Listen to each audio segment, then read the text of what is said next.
Walking in 6-inch heels can be a seriously daunting prospect, but doesn't have to be. Today, I'm going to show you how. Now, the first thing you need to do is make sure when you put your shoes on for the first time that you are sitting down in a chair.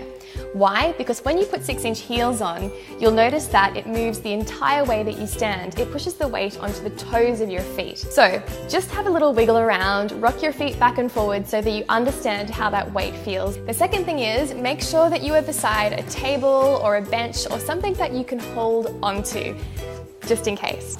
So hold on to this really steady object you've got beside you. Make sure that your feet are quite close to the chair. Keep your knees bent until the very last moment. Keep holding onto your sturdy thing and ta-da! You're standing in 6-inch heels. So now that you're standing, just check what your body weight is and get comfortable with standing up in your 6-inch heels. Then the next thing that you want to do is understand where your weight's going to be when you walk. Now what you want to do is just rock back and forward a little bit in your heels, but alternate. Don't try and lift both of your toes up or both of your heels up at the same time. You will probably fall over. It's really hard to do, even for me. So just rocking back and forward a little bit, alternating between both of your feet, just get a feel for what that movement's like. Now you're ready to take your first step. If you're still nearby that sturdy object, it might be a good idea to hold on to it while you do this. So all you need to think about is taking a normal step where you step from your heel and roll through to your toe. So let's take that first step together, from your heel through to your toe.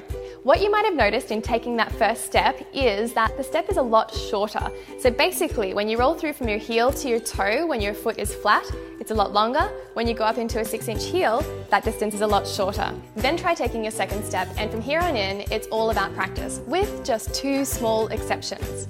Those exceptions are walking upstairs and walking downstairs. Same rules will apply when you're walking up and down hills. Now, when you're walking downstairs, what you need to do is go toe-heel.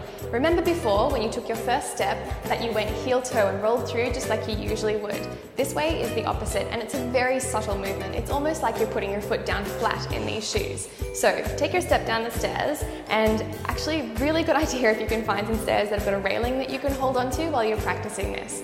So take your first step and toe-heel, and see it's actually extremely subtle. There's barely a movement in it at all, but it really is going toe first and then heel.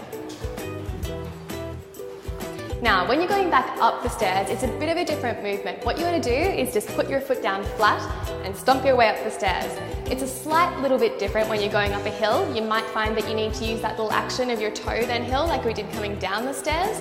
But for this one, when you're going up the stairs in your 6-inch heels, all you need to do is just put your foot down flat and stomp your way all the way to the top.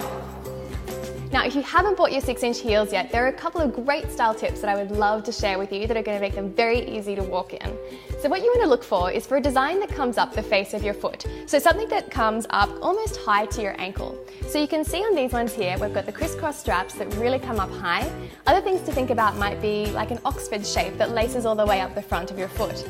The reason is because that way it'll hold your foot into the shoe, and it'll make it much easier for you to learn to walk in these 6-inch heels before you start to look at shoes that are a little more open, that need a little bit more practice. So now that you know how to walk in 6-inch heels, if you don't have a pair already, I have put a link to our designer below so that you could design your very own pair of very high heels. And I've also put a link below to the pair of shoes that I'm wearing in this video. I really hope you enjoy, and happy designing.